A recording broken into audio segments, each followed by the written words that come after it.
Their eyes were watching God. By Zora Neale Hurston. In this video, we will discuss a summary of Chapter 4, followed by an analysis of the chapter. Chapter 4 Summary. Janie's marriage is quickly going downhill. The honeymoon phase is over, and Logan has come to take Janie for granted. Logan pampers Janie less and less while trying to get her to do manual labor, claiming that she is spoiled. The married couple bicker about chopping wood.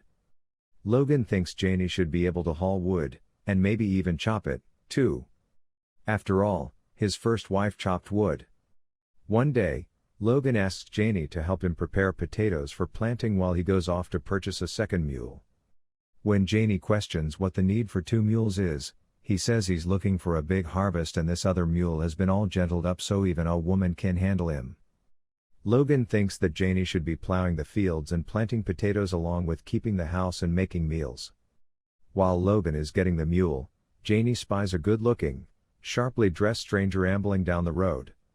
To get his attention, she furiously pumps water, which is loud, and the effort makes her beautiful hair cascade down. She catches his eye and he stops to ask for a drink.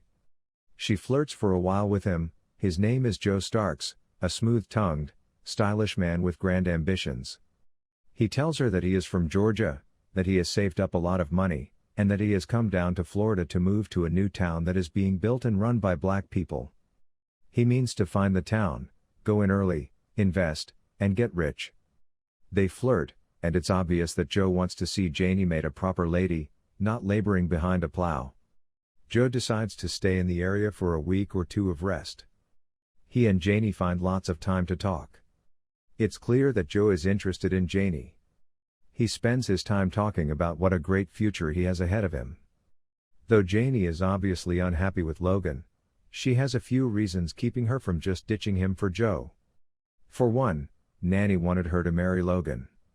Secondly, it's nice that Joe would bring a new, unimaginable kind of life, but she also doesn't imagine having pear tree blossom love with him, either. Joe asks Janie to call him Jody, a nickname that she has created for him. It is the day before Jody leaves town and finally, after about 2 weeks of flirting and secrecy, he says that he wants her to leave Logan and marry him. Jody assures Janie that he's a man with principles. He promises to come down the road beyond the gate the next morning, and, if she wants to come, she'll meet him and they'll run away together. That night in bed, Janie considers the opportunity. When she tries to talk with Logan, he continuously goes on and on about how grateful she should be to have him, considering her parentage. Then, she poses to Logan a hypothetical situation. She asks him what he'd do if she ran away. Though it strikes a powerful fear in Logan, he scoffs at her and says no man aside from him is foolish enough to want her. The next morning, they argue. While Janie is making breakfast, Logan yells at her to help him move a manure pile. She refuses, saying she's in her place, the kitchen or home, and he's in his, working outdoors. Logan responds, claiming that her place is where he wants her. Janie has had enough of Logan, and she tells him that he hasn't done her a favor by marrying her. Besides, she doesn't care at all for his 60 acres. Fueled with rage, Logan calls her spoiled, believes that she looks down on him because she was raised in a white household, and says that her mother and grandmother were not hard-working people. Then, Logan threatens to kill Janie with an axe. She finishes breakfast for Logan, but she can feel a change coming. After breakfast, she tosses away her apron, and she walks down the road to meet up with Jody. Janie has high hopes. She believes she'll have love and romance in her life from now on. Together in a carriage, Jody and Janie ride to Green Cove Springs, where they are married. Chapter 4 Analysis. Logan's unkind treatment of Janie validates her expression of resistance toward marrying him in the first place. Even though Logan has lots of money and land, his demanding treatment of Janie makes it so that she actually doesn't experience any improvement in her material reality, a fact that points out the flaws with Nanny's traditional worldviews about marriage. While Logan is looking for ways to make Janie work, Joe makes her dream. Immediately after meeting Joe Starks, Janie says with confidence that he spoke for Far Horizon. Throughout the book, the horizon is an important symbol. It represents imagination and limitless possibility, the type of life that Janie wants as opposed to the one that she has. It also represents the boundary of the natural world, the border of God's kingdom. Janie knew that God tore down the old world every evening and built a new one by sunup.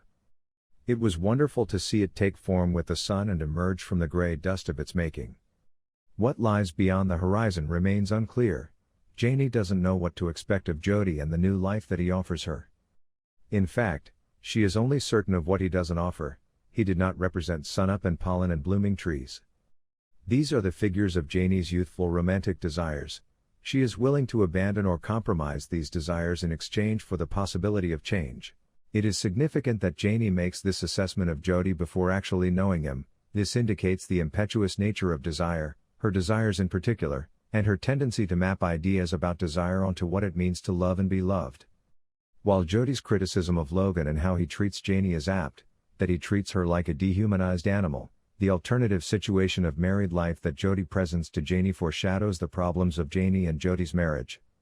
That is, Jody desires Janie as a wife that will be silent, obedient and show no other virtues other than her physical beauty in order to allow him total control. But to Janie, forced to plow the fields every day, that vision sure sounds nice.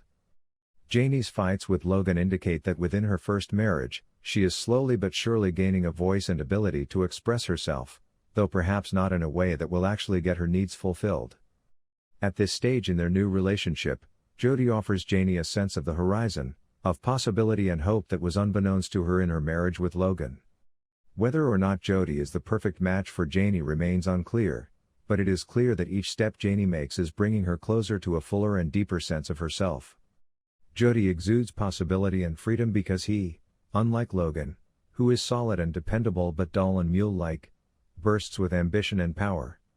Power, particularly the type of power expressed by Jody, is a crucial theme throughout the book.